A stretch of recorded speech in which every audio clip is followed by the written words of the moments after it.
पे कमोडिटीज जो है यहाँ पे ट्रेड होती है।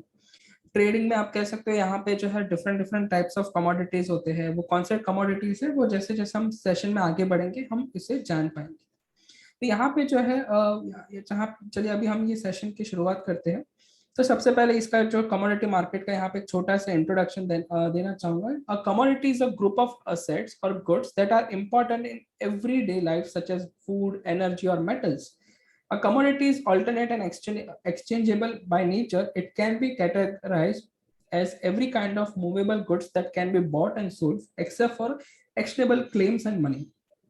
अभी यहाँ पे अगर मैं कमोडिटी मार्केट की बात करता हूँ तो कमोडिटी मार्केट क्या, यहाँ पे आप कह सकते हो कमोडिटी वो चीज है जो हम डेली बेसिस पे कंज्यूम करते हैं। जैसे कि यहाँ पे जो है सीरियल्स पल्सेस होते हैं जिसको हम यहाँ पे फूड में इस्तेमाल करते हैं। एनर्जी के रिगार्डिंग हम यहाँ पे क्रूड ऑयल का आप कह सकते हो। मेटल्स में आता है जैसे कि एल्यूमिनियम हो गया, कॉपर हो गया, तो ये सारी चीजें जो है कमोडिटीज है। तो यहाँ पे जो हम चीजें जो ट्रेड करते हैं ये सारी चीजें आपके कमोडिटी मार्केट के रिगार्डिंग हो गए। सो कमोडिटी जो है एक काफी इंपॉर्टेंट चीज है। अगर आप यहाँ पे देखो तो सबसे पहले आप देखो कमोडिटी से जो है तो शुरुआत के टाइम पे जो भी ट्रांजेक्शन होता था वो कमोडिटी के बेस पे होता था। सो कमोडिटी मार्केट जो है काफी इंपॉर्टेंट पार्ट यहाँ पे प्ले करती है। ओके तो अगर आपको कमोडिटी मार्केट समझना हो तो तीन चीजें जो है सबसे इंपॉर्टेंट है। सबसे पहला फ्यूचर्स, ऑप्शंस और तीसरा है यहाँ पे टेक्निकल एनालिसिस। तो जितने भी कैरेक्टरिस्टिक्स है या जितने भी स्पेसिफिकेशंस जो फ्यूचर कॉन्ट्रैक्ट के हैं, जैसे कि आप कह सकते हो लॉट साइज हो गया, मार्जिन हो गया, एक्सपायरी डेट्स हो गया, तो ये सारे फीचर जो है आपके यहाँ पे कमोडिटी मार्केट में भी एप्लीकेबल होते हैं। मतलब अगर आप कोई भी कॉन्ट्रैक्ट में यहाँ पे परचेस करना चाहोगे वहां पे उस प्रोडक्ट वो जो कॉन्ट्रैक्ट है उसका भी एक्सपायरी होगा, उसका भी एक फिक्स लॉट साइज होंगे और वो एंटर होने के लिए आपको एक मार्जिन भी जो है यहाँ पे करना होगा। तो ये सारी चीजों को अगर आप कंबाइन करते हो तो जितने भी स्पेसिफिकेशंस है, जितने भी कैरेक्टरिस्टिक्स है फ्यूचर्स के, वो सारे कमोडिटी मार्केट में जो है यहाँ पे एप्लीकेबल होते हैं। दूसरा आपको जो चीज पता होना चाहिए दैट इज ऑप्शंस। ऑप्शंस मतलब आप कह सकते हो कि जो भी यहाँ पे हम बाय सेल करते हैं तो फ्यूचर्स की तरह यहाँ पे ऑप्शंस कॉन्ट्रैक्ट भी जो है ट्रेड होते हैं। तो ऑप्शंस में भी जो हमने यहाँ पे जो ट्यूसडे के दिन सीखा था कि ऑप्शंस में क्या होता है कि बायर को प्रीमियम पे करना होता है, सेलर को मार्जिन रखना पड़ता है। तो और वहाँ पे जो कॉन्ट्रैक्ट के स्पेसिफिकेशंस होते हैं वो सारे यहाँ पे भी एप्लीकेबल है। तो यहाँ पे कमोडिटी मार्केट में आप फ्यूचर्स एंड ऑप्शंस दोनों यहाँ पे कर सकते हैं। फिर तीसरा होता है technical analysis. What is technical analysis? Technical analysis मतलब आप कह सकते हो इन सिंपल वर्ड्स कि यहाँ पे जो भी चीजें करेंगे आप उसे लंबे टाइम तक होल्ड नहीं कर सकते। मतलब जो भी आप प्रोडक्ट जो है यहाँ पे बाय या सेल करेंगे तो उसका क्या होता है, एक स्टिपुलेटेड टाइम होता है। मतलब आप उस कॉन्ट्रैक्ट को जो है 1 मंथ, 2 मंथ, 3 मंथ तक यहाँ पे आप उसे होल्ड कर सकते हो, आप उसे लाइफ टाइम जो है होल्ड नहीं कर सकते। So commodity market is more towards like a trading part, like instead of investing. तो यहाँ पे जब भी ट्रेडिंग अपॉर्चुनिटीज जब होता है तो वहां पे टेक्निकल एनालिसिस जो है वो ज्यादा अच्छा काम करता है कंपेयर टू फंडामेंटल एनालिसिस। तो यहाँ पे जो भी हम देखेंगे it's all about technical analysis.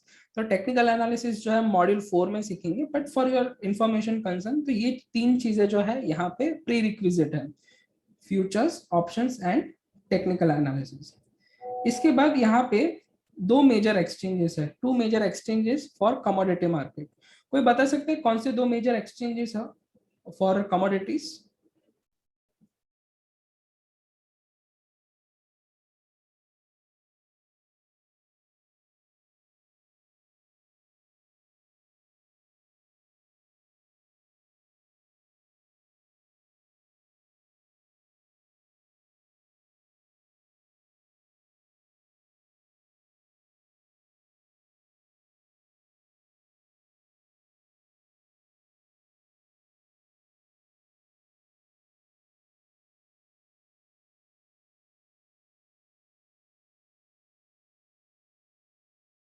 Yes, कोई बता सकता है कि कौन से दो मेजर एक्सचेंजेस है अगर हम बात करते हैं कमोडिटी एक्सचेंज के रिगार्डिंग? नॉट एग्जैक्टली बीएससी और एनएससी आप यहाँ पे कह सकते हो। BSc and NSC is for equity. तो यहाँ पे बीएससी और एनएससी में जो है ज्यादा करके इक्विटी जो है ट्रेड होता है। बट कमोडिटीज के लिए कौन से एक्सचेंजेस है?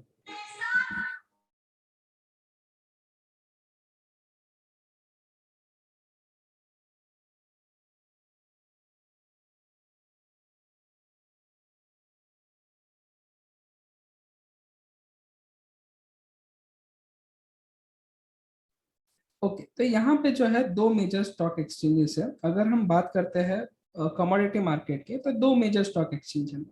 फर्स्ट है एमसीएक्स, जिसे हम कहते हैं मल्टी कमोडिटी एक्सचेंज, जो फेमस है नॉन एग्रीकल्चर प्रोडक्ट्स के लिए, जैसे कि बुलियंस हो गए, जैसे कि आप कह सकते हो एनर्जी प्रोडक्ट्स हो गए, ये सारी चीजें। और इसका टाइमिंग जो है 9 बजे से लेके शाम आप कह सकते हो 11:30 बजे तक होता है। और दूसरा यहाँ पे जो है that is NCDEX, that is national commodity and derivative exchange limited. तो चलिए अभी हम जो है ये दोनों एक्सचेंजेस के बारे में जान लेते हैं कि ये दोनों मेजर स्टॉक एक्सचेंजेस है क्या। ओके, सो आई गेस आप सभी लोगों को जो है मेरी यहाँ पे गूगल स्क्रीन जो है वो विजिबल होगी। तो यहाँ पे आपको क्या करना है, यहाँ पे आना है गूगल पे और सर्च करना है आपको एमसीएक्स। तो दोनों जो एक्सचेंजेस है उसके बारे में हम यहाँ पे जान लेते हैं। So MCX stand for multi commodity exchange, जो मेटल एंड एनर्जी के लिए यहाँ पे फोकस करते हैं। सो एमसीएक्स जो है वो कमोडिटी एक्सचेंज जो है वो इंडियन बेस्ड एक एक्सचेंज है। और ये जो है it is under the ownership of finance and government of India. तो ये जो है मिनिस्ट्री ऑफ फाइनेंस और गवर्नमेंट ऑफ इंडिया के अंदर यहाँ पे इसका ओनरशिप है, और जिसका एस्टेब्लिशमेंट हुआ था इन द ईयर ऑफ 2003। तो यहाँ पे जो है इसका करंटली ये कहाँ पे लोकेटेड है, मुंबई में लोकेटेड है, और ये लार्जेस्ट कमोडिटी डेरिवेटिव एक्सचेंज है इंडिया का। ओके, तो अगर हम एमसीएक्स की देखते हैं तो एमसीएक्स का भी स्टॉक जो है अवेलेबल है एक्सचेंज पे, विच इज अप्रोक्सीमेटली ये प्राइस पे इसका ट्रेडिंग चल रहा है। यहाँ पे क्या करना है आपको, एमसीएक्स की ये वेबसाइट जो है उस पर आपको क्लिक कर देना है। यहाँ पे अगर आप एमसीएक्स की वेबसाइट पे आते हो, यहाँ पे आपको जो है सारे प्रोडक्ट्स मिलेंगे, कौन से प्रोडक्ट में आप ट्रेड कर सकते हो। फिर दूसरा यहाँ पे जो है दैट इज एनसीडीईएक्स। कौन सा नाम है, एनसीडीईएक्स। तो एनसीडीईएक्स की अगर हम बात करते हैं यहाँ पे, तो यहाँ पे that is national commodity and derivative exchange. तो ये जो है NCDEX is a Indian online commodity and derivative exchange based in India, और it is under the ownership of ministry of finance and government of India. ये भी जो है यहाँ पे आपको पूरा एनसीडीएक्स का यहाँ पे इंफॉर्मेशन दिया है। हम जो है यहाँ पे एनसीडीएक्स की वेबसाइट पे भी जाते हैं, तो यहाँ पे कौन से प्रोडक्ट्स है, तो ये एनसीडीएक्स जो है वो फेमस है एग्रीकल्चर प्रोडक्ट्स के लिए। मैंने आप सभी के साथ यहाँ पे ये दोनों जो वेबसाइट है आप सभी के साथ शेयर कर देता हूँ। So if you want you can refer this websites.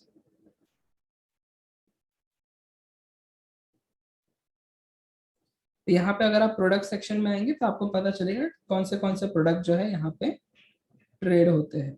सो यहाँ पे एमसीएक्स है, this is for MCX, and दूसरा है NCDEX, national commodity and derivative exchange limited.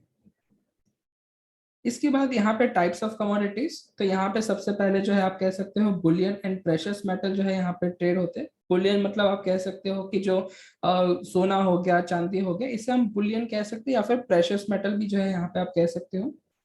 फिर यहाँ पे एनर्जी के रिलेटेड आप कह सकते हो क्रूड ऑयल और नेचुरल गैस जो है वो यहाँ पे ट्रेड होते हैं। फिर बेस मेटल की अगर हम बात करें तो यहाँ पे होता है कॉपर, एल्यूमिनियम, जिंक, लेड, ये सारे जो है यहाँ पे बेस मेटल है। और इसके बाद यहाँ पे जो है एग्रीकल्चर प्रोडक्ट है। एग्रीकल्चर मतलब आप कह सकते हो oil, oil and seeds, cereals and pulses, fibres, spices, तो ये सब क्या है, ये सारे एग्रीकल्चर प्रोडक्ट्स जो है यहाँ पे ट्रेड होते हैं। तो वही चीज अगर आपको यहाँ पे देखनी है एमसीएक्स की वेबसाइट में कौन से प्रोडक्ट ट्रेड होते हैं, तो यहाँ पे आप देख सकते हो एमसीएक्स की वेबसाइट में प्रोडक्ट्स का ये। तो इनका जो इंडेक्स है दैट इज एमसीएक्स बुलडेक्स और MCX Metldex. Bull stand for bullion index और METL stand for metal index.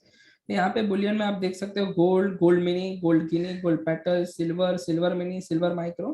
तो ये सब क्या है, गोल्ड मिनी, गिनी, पेटल, ये सब डिफरेंट डिफरेंट कॉन्ट्रैक्ट साइज है इनके बुलियंस की।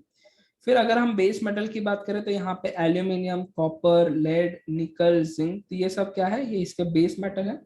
और यहाँ पे आप देख सकते हो एनर्जी, तो एनर्जी में यहाँ पे कौन से अवेलेबल है, यहाँ पे आप कह सकते हो क्रूड ऑयल और नेचुरल गैस। और इसके बाद लास्ट में आता है एग्रीकल्चर कमोडिटीज। एग्री कमोडिटीज में आप कह सकते हो कार्डामोम, कॉटन, क्रूड पाम ऑयल, कपास, मेंथा ऑयल, रबर, ये सब क्या है, ये सारे एग्री कमोडिटीज है। फिर इसके बाद आता है एनसीडीएक्स। एनसीडीएक्स में आप कह सकते हो यहाँ पे सीरियल्स एंड पल्सेस, तो यहाँ पे आप कह सकते हो एग्रीकल्चर में आता है चना, बार्ले, बाजरा, वीट, मूंग, बासमती। फिर फाइबर्स में यहाँ पे आप कपास, 29 mm कॉटन, स्पाइसेस में आता है टर्मरिक, कोरिएंडर, जीरा। और इनका जो इंडेक्स है दैट इज एग्रीडेक्स। और जो भी प्रोडक्ट्स यहाँ पे आप ट्रेड कर सकते हो वो सारे प्रोडक्ट की लिस्ट जो है आपको यहाँ पे अवेलेबल हो जाएगी, मतलब ये सारे प्रोडक्ट्स में इन शॉर्ट आप ट्रेड कर सकते हैं। Okay, so this are the products which we can trade in a commodities market. अभी यहाँ पे आता है major participants in commodity market, मतलब कमोडिटी मार्केट में कौन से मेजर पार्टिसिपेंट्स हैं। तो एक होता है स्पेक्युलेटर्स एंड दूसरा है हेजर्स। ओके, एनीवन, किसी को पता है स्पेक्युलेटर्स कौन होते हैं एंड हेजर कौन होता है?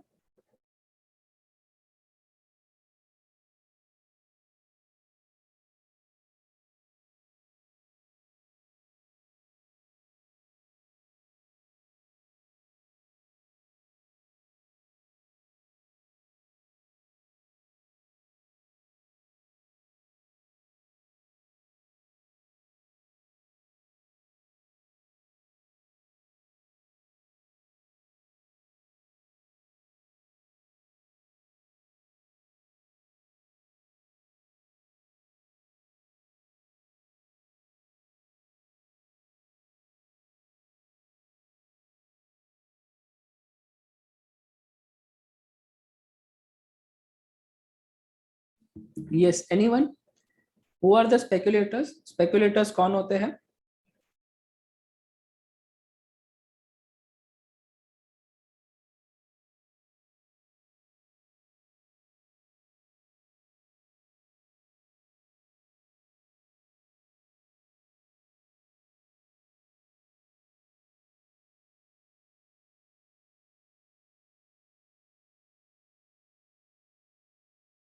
ओके, तो चलिए समझ लेते हैं कि ये दोनों कौन है, स्पेक्युलेटर्स किसे हम कहते हैं और हेजर हम किसे कहते हैं।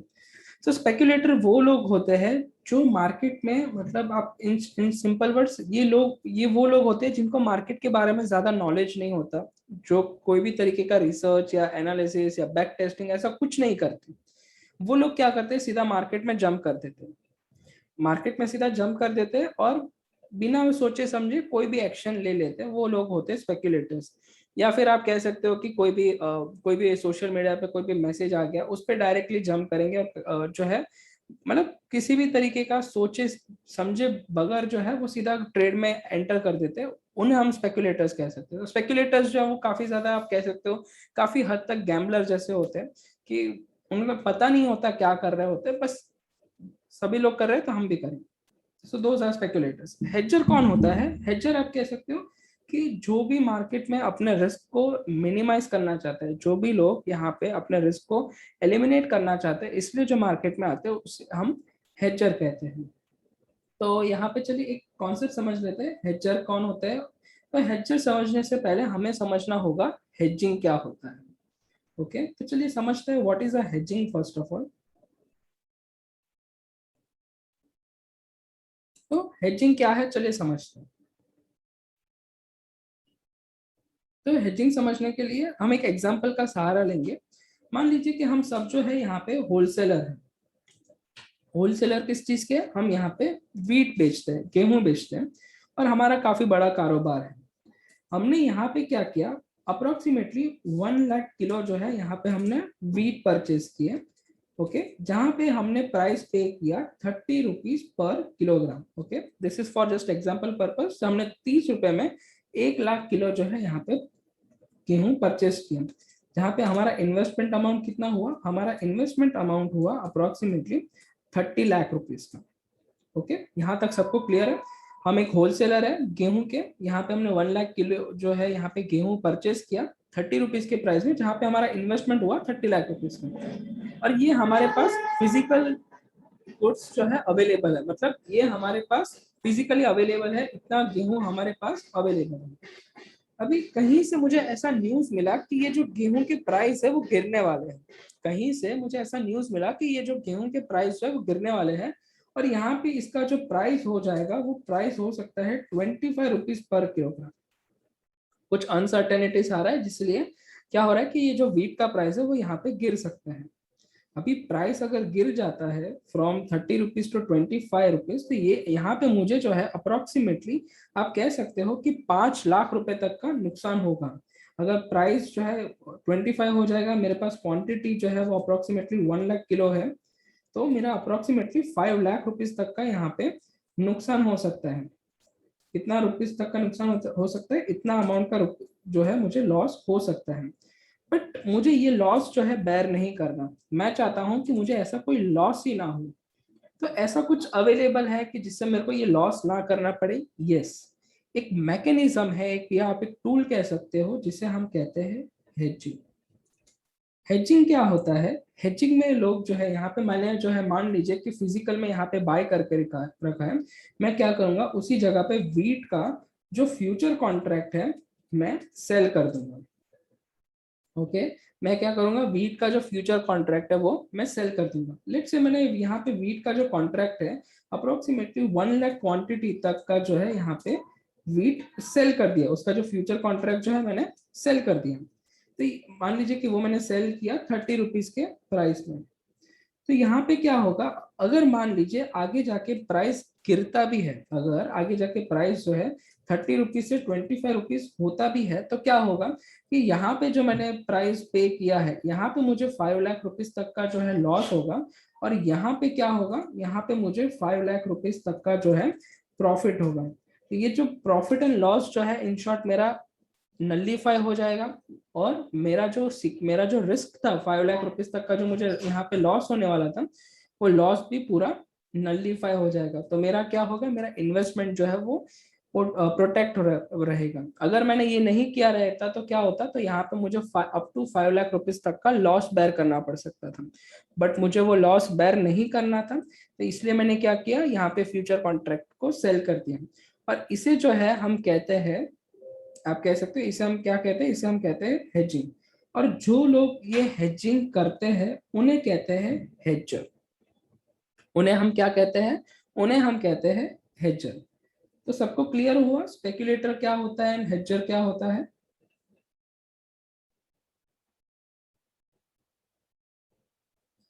Okay, very good. तो चलिए अभी इसके बाद जो है हम आगे देख लेते हैं कि आगे जो है। ओके, कौन सा पार्ट, अच्छा मैं पूरा एक्सप्लेन करूं अनिल जी? ठीक है, नो इश्यू। यहाँ पे जो है आप देख सकते हो कि हमने, मैं इसको थोड़ा बता देता हूँ कि यहाँ पे हम जो है होलसेलर हैं। और यहाँ पे हम होलसेलर किस चीज के, वीट के होलसेलर है। हमने 1 लाख किलोग्राम जो है यहाँ पे गेहूं परचेज किया 30 रुपए के प्राइस में। तो यहाँ पे हमारा इन्वेस्टमेंट कितना हुआ, 30 लाख रुपए का इन्वेस्टमेंट हुआ। कहीं से मुझे ऐसा न्यूज मिला कि प्राइस गिर सकता है, प्राइस जो है गिर के 30 का 25 हो सकता है, और मेरे पास तो 1 लाख क्वांटिटी है। तो यहाँ पे मुझे लॉस जो है 5 लाख रुपीज तक का लॉस हो सकता है। अगर 30 का 25 हो गया तो 30 लाख का जो वैल्यू है इन्वेस्टमेंट का वो 25 लाख हो जाएगा। तो यहाँ पे मुझे लॉस कितना होगा, 5 लाख का होगा। तो ऐसा कोई टूल अवेलेबल है, ऐसा कोई मैकेनिज्म अवेलेबल है कि जिससे मैं 5 लाख तक का नुकसान जो हो रहा है उससे मैं स्टॉप कर सकूं? यस, उसे हम क्या कहेंगे, हेजिंग कहेंगे। तो हेजिंग में क्या करेंगे, हमारे पास ऑलरेडी ये जो है फिजिकल में हमने परचेस करके रखा है, तो यहाँ पे मैं इसके सामने क्या करूंगा, फ्यूचर कॉन्ट्रैक्ट जो है सेल कर दूंगा। यहाँ पे मैं 1 लाख क्वांटिटी तक का यहाँ पे वीट का जो फ्यूचर कॉन्ट्रैक्ट है मैं सेल कर दूंगा। लेट से 30 रुपीज पे मैंने इसको सेल कर दिया। तो अगर आगे जाके जो है ये 30 का 25 भी होता है, तो क्या होगा कि मुझे एक जगह पे जो है यहाँ पे आप कह सकते हो 5 लाख रुपीज तक का लॉस होगा, और उसी जगह पे मुझे जो है दूसरी जगह पे 5 लाख रुपीज का प्रॉफिट होगा। तो इन सिंपल वर्ड्स क्या होगा, ये मेरा जो प्रॉफिट एंड लॉस जो है वो नलीफाई हो जाएगा। और मेरा जो लॉस था पहले, जो हो सकता था 5 लाख रुपए तक का जो लॉस हो सकता था, वो अभी नहीं होगा। मेरा इन्वेस्टमेंट जो है वो एकदम सेफ रहेगा, एकदम इंटैक्ट रहेगा। तो मैंने क्या किया, मैंने हेज कर दिया। हेज करने से क्या होता है कि मेरा जो रिस्क था उसको मैंने मिटिगेट कर दिया। तो यही काम होता है यहाँ पे डेरिवेटिव्स का।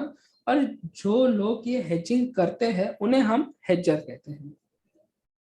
Now it is clear Anil जी?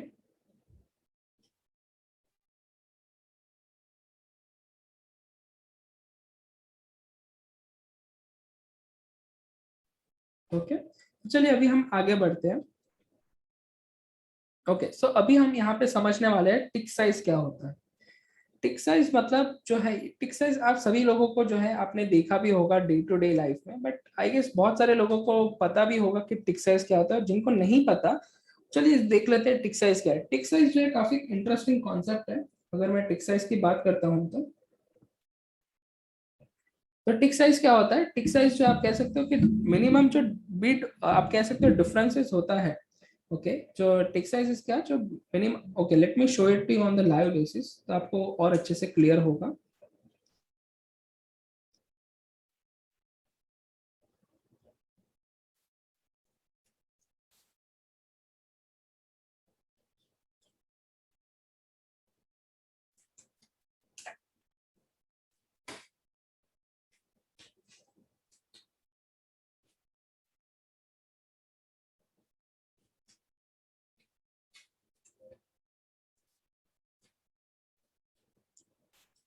सो अगर जिनको चाहिए वो लोग जो है यहाँ पे ये स्लाइड का जो है यहाँ पे स्क्रीनशॉट ले सकते हो।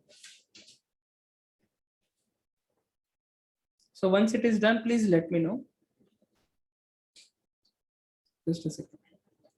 अगर किसी को जानना है टिक साइज क्या है तो if you want you can take a screenshot of this and once it is done let me know by raising your hand.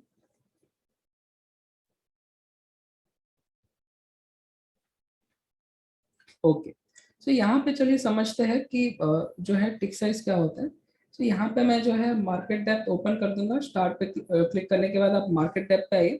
Market depth पे आने के बाद यहाँ पे आपको जो है सिलेक्ट करना है MCX, that is multi commodity exchange. यहाँ पे मैंने फ्यूचर कमोडिटी सिलेक्ट कर दिया। यहाँ पे मैं सिलेक्ट करता हूँ लेट्स से गोल्ड, और इसे मैं रिफ्रेश कर देता हूँ।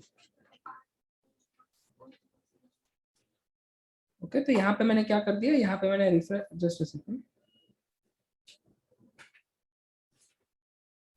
तो यहाँ पे जो है मैंने रिफ्रेश करने के बाद जो है मेरे यहाँ पे प्राइस आ गए। अभी मैं जो है आपको दिखाता हूँ कि जो ये टिक साइज है वो क्या होता है, जस्ट अ सेकंड।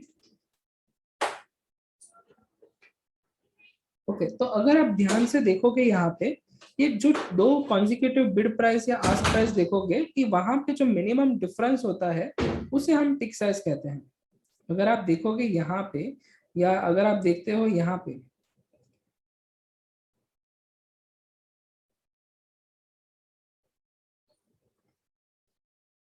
अगर आप यहाँ पे देखोगे तो क्या हो रहा है कि आप कह सकते हो कि यहाँ पे मिनिमम दो आस्क प्राइस में जो आपको डिफरेंस दिखाई दे रहा है वो मिनिमम आपको ₹1 का तो डिफरेंस दिख रहा होगा, दैट इज 46,500, 46,501। तो यहाँ पे आप कह सकते हो डिफरेंस कितना है, ₹1 का। उसी जगह पे अगर आप यहाँ पे भी देखोगे आपको क्या दिखाई देगा, मिनिमम ₹1 का डिफरेंस है, 46,499, 46,500।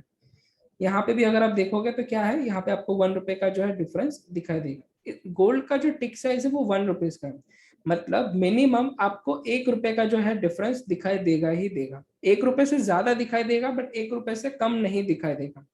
तो उसे जो है जो मिनिमम डिफरेंस होता है कॉन्सिक्यूटिव बिड प्राइस में और कॉन्सिक्यूटिव आस्क प्राइस में, उसे हम कहते हैं tick size. So tick size is what, so tick size जो है price difference bid and ask price of a the minimum increment और decrement price of the change. What is tick size, the minimum increment, अगर price को बढ़ना होगा तो minimum इतना price से तो बढ़ेगा ही बढ़ेगा, और जब भी कम होगा तो उतने प्राइस से मिनिमम जो है कम होगा। तो 5 पैसा अगर होगा तो अगर ₹100 जो है फॉर एग्जाम्पल अगर मैं कहता हूँ कि कोई भी कमोडिटी है जिसका करंट मार्केट प्राइस जो है अभी ₹100 चल रहा है। ओके करंट मार्केट प्राइस ₹100 चल रहा है उसका, और जो उसका टिक साइज जो है लेट से वो है 5 पैसा। तो उसका जो बेस्ट बिड प्राइसेस होंगे वो कुछ इस तरीके से होंगे, 99.95, 99.90, 99.85, 99.80 एंड 99.75। तो ये क्या है, इसके बिड प्राइस है। मतलब यहाँ पे आपको जो है मिनिमम 5 पैसे का जो है डिफरेंस दिखेगा ही दिखेगा। 5 पैसे का तो दिखेगा, उससे ज्यादा होगा चलेगा बट उससे कम नहीं दिखाई देगा। उसी तरीके से एक होता है आस्क प्राइस।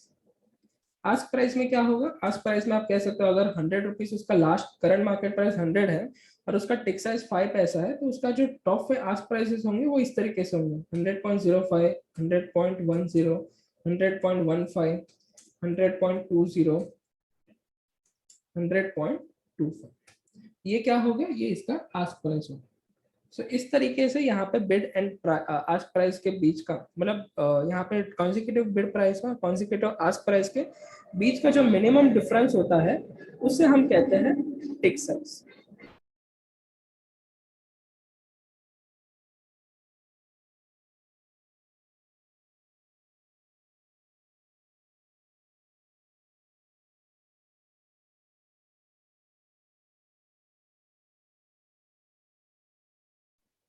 ओके, सो सबको क्लियर हुआ यहाँ तक व्हाट इज टिक साइज? किसी को डाउट है यहाँ तक?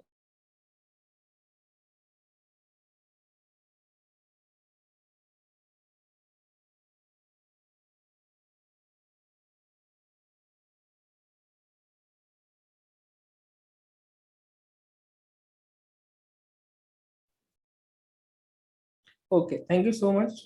तो ये जो है यहाँ तक अभी हमने सारे इसका जो बेस है वो देखा। अभी हम यहाँ पे हर एक कमोडिटीज के बारे में वन बाय वन करके समझेंगे। तो सबसे पहले हम यहाँ पे बात करने वाले हैं प्रेशियस मेटल के बारे में। प्रेशियस मेटल कह लीजिए या बुलियंस। बुलियंस मतलब जो गोल्ड एंड सिल्वर होते हैं उसे हम बुलियंस कहते हैं। और जो भी लोग इसमें डील करते हैं उन्हें हम कहते हैं बुलियन डीलर्स, और इसे जो है प्रेशियस मेटल भी कहा जाता है। तो सबसे पहला आता है गोल्ड। गोल्ड जो है यहाँ पे मैं इसके बारे में आगे बढ़ूँ इससे पहले मैं आप सभी लोगों से पूछना चाहूंगा कि आप सभी लोगों को क्या लगता है, मतलब गोल्ड का जो है इम्पोर्टेंस क्या होगा? What is the importance of a gold? लोग क्यों gold buy purchase, I mean लोग क्यों यहाँ पे गोल्ड को परचेस करते हैं?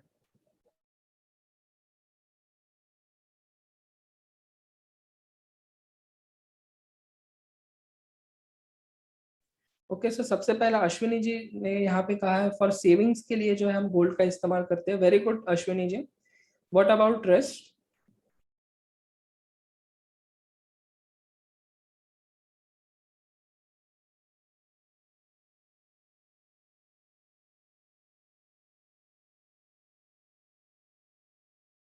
हायर लिक्विडिटी, यस, काफी अच्छा आंसर दिया है शौर्य जी ने। तो शौर्य जी कह रहे हैं फॉर हायर लिक्विडिटी होता है वहां पे। अश्विनी जी कह रहे हैं फ्यूचर इन्वेस्टमेंट, फ्यूचर के लिए जो है हम यहाँ पे इन्वेस्टमेंट करते हैं गोल्ड का, यस। तो गोल्ड जो है इंडिया में काफी ज्यादा एक होलिस्टिक का मेटल, होली मेटल माना जाता है कि काफी जब भी कोई अच्छा मूवमेंट होता है, कोई ऑस्पिशियस मूवमेंट होता है, तो उस टाइम पे लोग जो है यहाँ पे ये मेटल जो है, जो गोल्ड है, उसे परचेस करना पसंद करते हैं। Very good, very nice answer everyone. So यहाँ पे अगर मैं कहता हूँ गोल्ड के बारे में, सो गोल्ड एक आप कह सकते हो कि ऐसी कमोडिटी है जिसका प्राइस जो है, गोल्ड का प्राइस, और डेली बेसिस पे लंदन में फिक्स होता है। In India the gold market is highly liquid. मतलब गोल्ड में जो है अगर आपके पास गोल्ड है और कुछ अनसर्टेनिटीज आता है तो आप कहीं पे भी आप जाएंगे तो आपको तुरंत उसका कैश मिल जाएगा। तो उसे हम कहते हैं लिक्विडिटी। मतलब कितनी इजीली आपको उसके लिए बायर्स या सेलर्स मिल जाते हैं, आप कितना इजीली और या कितना फटाफट आप उससे कैश में कन्वर्ट कर सकते हो, उससे हम लिक्विडिटी कहते हैं। तो यहाँ पे क्या होता है कि in India gold market is highly liquid. मतलब इन ग्लोबल गोल्ड मार्केट जो है यहाँ पे काफी ज्यादा लिक्विड है। और प्राइस जो है गोल्ड का वो यहाँ पे सेटअप किया जाता है डिमांड एंड सप्लाई के द्वारा। तो यहाँ पे जो गोल्ड का जो प्राइस है वो डिमांड एंड सप्लाई के द्वारा यहाँ पे सेट किया जाता है। अभी गोल्ड का जो है एक लाइफ साइकिल है, बट उससे ये मैं लाइफ साइकिल बताऊं उससे पहले मैं आप सभी लोगों से जानना चाहूंगा, आपको क्या लगता है कि दुनिया का कौन सा कंट्री जो है वो सबसे ज्यादा गोल्ड परचेज करता होगा? Which country in the world who consumes the gold at most? मतलब कौन सी कंट्री जो है पूरी दुनिया में जो गोल्ड सबसे ज्यादा यहाँ पे कंज्यूम करता है? क्या लगता है आप लोगों को? Very good answer. और यहाँ पे एक पॉइंट जो है मुझे शौर्य जी से मिला है। ओके, एक पॉइंट मुझे यहाँ पे अश्विनी जी से मिला है, जगप्रीत जी से मिला है। ओके, तो चलिए एक छोटा सा फैक्ट के बारे में जान लेते हैं विथ रिगार्डिंग गोल्ड, कि गोल्ड का जो है यहाँ पे क्या स्टेटस है। तो यहाँ पे जो है मैं मल्टी कमोडिटी एक्सचेंज, ये जो वेबसाइट है, यहाँ पे मैं गोल्ड पे क्लिक कर देता हूँ। तो यहाँ पे आप जैसे आएंगे तो यहाँ पे एक ऑप्शन है बुलियन परफॉर्मेंस रिव्यू 2020 और 2021।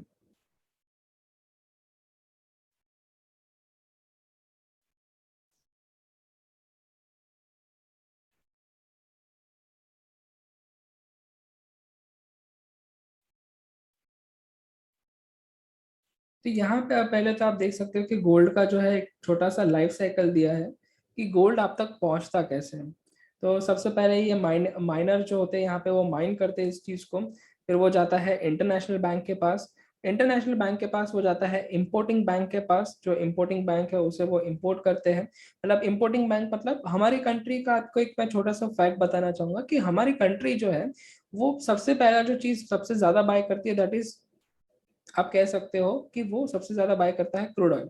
और क्रूड ऑयल के बाद जो कमोडिटी जो सबसे ज्यादा बाय होता है that is gold.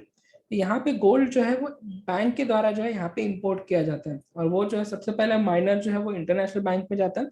International bank के पास जो भी कंट्री उसको इंपोर्ट करना चाहती है गोल्ड को, तो वो इंपोर्टिंग बैंक के द्वारा जो है यहाँ पे आता है।